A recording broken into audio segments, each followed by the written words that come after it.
Hi friends, Nicole Vincent here. Today we are checking out this Christmas tree that was sent to me as a gift to share with you. This is so beautiful. Let's check it out. This comes in a large box, all folded up, ready to be assembled. It does shed, so be ready to vacuum or sweep up the flocking.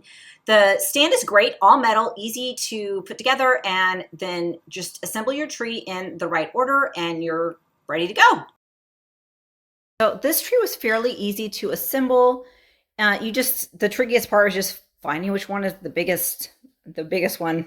I haven't fully fluffed everything yet, but this is great. It's pre-lit. You've got LED lights. These are a warm tone, and this specific model is flocked to give it a snowy effect.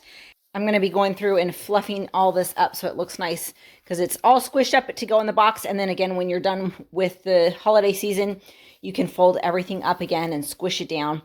Lighting is good. You just have to find the connections between the different segments and hook them together. So just a few things to note about this specific tree.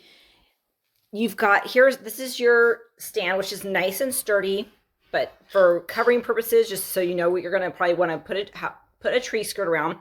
The flocking definitely is going to flock off, but that's not unusual to flocking. It's gonna shed a little bit. There is no odor really to the tree. The bar inside is covered with the flocked faux tree, and all the parts are flocked too, so to kind of have it blend in, which is nice. And I'll show it to you once I get all the branches fluffed. Got it fluffed, and so easy to fluff, and just look how much fuller it looks. So nice.